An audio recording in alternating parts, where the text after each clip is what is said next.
Madrid's season is likely to end without them retaining their domestic title. On top of that, veteran player Marcelo and Zinedine Zidane got into an argument that could have been avoided.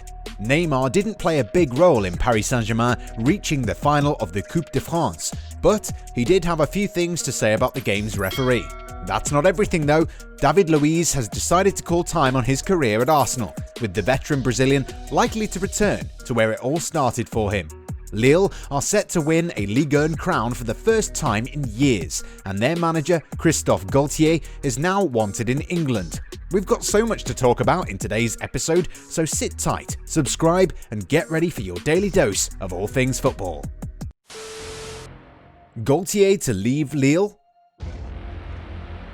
Lille boss Christophe Galtier could leave the title-chasing Ligue 1 club this summer, as he's keen on a move to England, reports ESPN.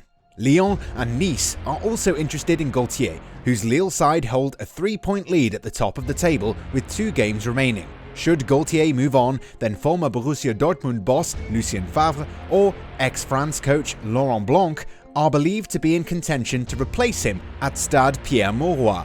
Lille are on course to play in the Champions League next season, but an exodus is likely, with the likes of Soumaré, Jonathan Davids and Renato Sanchez all linked with moves to top clubs in Europe. Moreover, current number 1 Mike Maignan is also likely to join AC Milan, so don't be surprised if Galtier decides to jump ship too. Arsenal transfer news. After 2 years and 73 appearances, David Luiz has decided to call time on his career at the Emirates. The Arsenal centre-back's contract expires at the end of this season, and the 34-year-old has already informed club officials of his desire to leave the club. It's been further reported that the former Chelsea man is keen on making a return to Benfica, where he was first introduced to European football, and Luiz has made no secret of his desire to one day return to the Portuguese club. "My dream is to end my career at Benfica," he said in May 2020. "When, I don't know, but it will happen. It will, if President Luis Felipe Vieira allows me and if the fans want me to come back." Arsenal badly need reinforcements in the summer, and the club might act on its interest in Sheffield United midfielder Sander Berge. The Norwegian is apparently eager to leave the Blades for London, and with the team already relegated from the Premier League, the Gunners should have the upper hand in negotiations. The player's release clause of £35 million should be considered paltry, since the player has done well during his time in England, albeit at a lost cause. Martin Edouard, who is currently on loan at Arsenal, might have a role to play as well. Both men are really good friends, and the Real Madrid player might consider staying on at the Emirates if Berge arrives. Arsenal don't want to let go of their influential playmaker, but Real Madrid would want a steep fee in order to allow their player to leave. It's just not happening, is it? Hodgson done with Palace.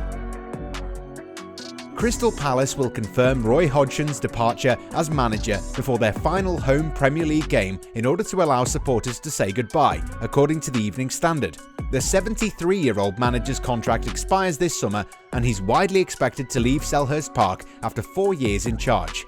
Premier League clubs are allowed to have fans back at games for the final match of the season, following pandemic-enforced restrictions, and Palace will give those at the game against Arsenal the chance to bid farewell to Hodgson. Perhaps the veteran tactician is now considering retiring from the game altogether. We'll be discussing this story more as it develops, so stay posted. Southampton chasing Celtic star.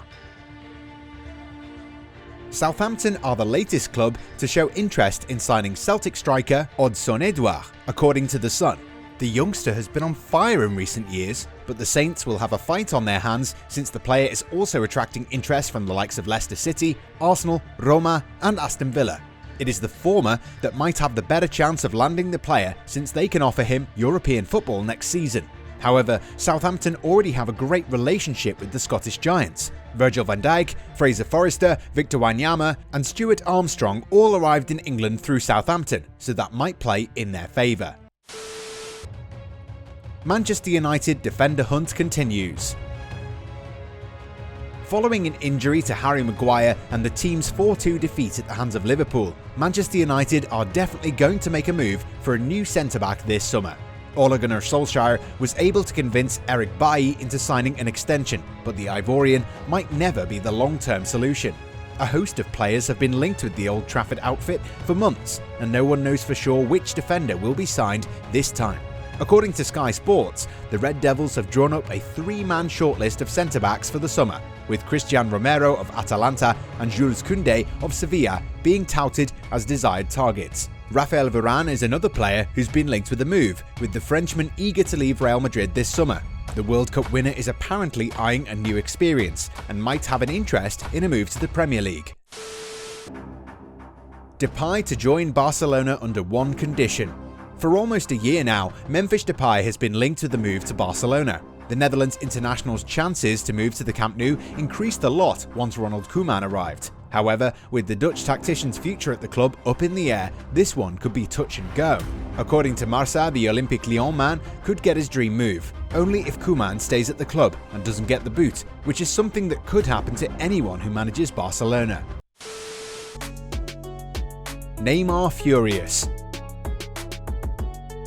Paris Saint Germain have reached yet another Coupe de France final. This time around, the reigning French champions had to earn the win against Montpellier via penalties. It was quite an intense affair, but Kylian Mbappe's brace helped Mauricio Pochettino get closer towards winning his first piece of silverware as a manager for PSG. However, the victory does come at a cost. Neymar was brandished a yellow card within 5 minutes of his introduction. This means that the Brazilian will not be available for the game against AS Monaco. In a heated statement posted to his Instagram page, Neymar slammed French football's lawmakers for the suspension rules that will keep him out of competing for silverware at the end of the season. Neymar picked up a booking despite only playing 4 minutes of the semi-final against Montpellier, having been introduced as an 86th minute sub by the manager. Indeed, it actually makes no sense because, mostly, referees caution a player after a first tackle as long as the tackle isn't seriously malicious or is more of a professional foul. However, Monsieur Jérémy Pignat decided to give the forward a yellow card. Neymar's suspension means PSG will be without one of their star players for the final, as a side for so long the dominant force in French football face ending the season without a major trophy. They've been knocked out of the Champions League, they're in a fight to retain their Ligue 1 crown, they're trailing leaders Lille by 3 points with 2 games remaining. Tuchel set for major transfer boost. Roman Abramovich might have sanctioned some serious transfer budget for Frank Lampard last summer, but it appears that the Chelsea owner is also willing to back his new manager Thomas Tuchel. The Blues, who are set to face Manchester City in the Champions League final this month, is going to receive a budget of €150 million this summer, and we suspect that the German tactician is going to bring in a striker and a centre-back for sure. Who do you think Chelsea should sign this summer? Is Marcelo done after this? After having suffered so much with injuries this season, the absence of Marcelo's name on the squad list to face Granada didn't surprise many at Real Madrid. Last-minute casualties and niggling injuries have been so common for Los Blancos that it's no longer a shock to see players being absent. The recent 4-1 win, Zinedine Zidane used 19-year-old Miguel Gutierrez as the starting left-back ahead of Marcelo. The decision must have come as shocking to a few, but his absence wasn't due to any physical problem. Ahead of the game, it was revealed that Zidane benched the Brazilian purely on sporting grounds. It has been suggested that Zidane and Marcelo had a falling out and that the fullback left Estadio Alfredo Di Stefano during the team's draw against Sevilla, where he was brought back to the bench in favour of Miguel. If you ask us, this has been Marcelo's worst season in a Madrid shirt. He'd been playing second fiddle to Ferland Mendy all season long, and it was only after the Frenchman got injured in late April that Marcelo started getting some minutes. However, that proved to be a temporary fix, with Zidane eventually going for Miguel, who was a member of Raúl's UEFA Youth League winning side last summer. The youngster made his debut for the senior side in 2019, and you shouldn't be surprised if he ends up getting more chances in the coming months.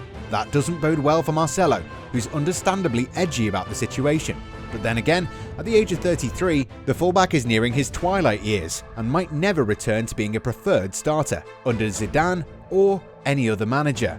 Marcelo has been growing increasingly frustrated at Zidane's tactics and lineup decisions as the season has gone on, and that issue came to a head at Tuesday's training session. And while he might not be the only veteran frustrated at the manager, it appears that he might have taken things way too far and forced his manager's hand. But the most important question is, After this event, who is leaving Madrid first? Is it the manager or the player? Zidane's future is already under a cloud, but even if the legendary Frenchman leaves, will it be enough for the club's senior management to make one of the senior members of the squad stay, especially given his recent performances? Let us know your thoughts on Marcelo's future. Is it time for him to leave Madrid and perhaps step down a level?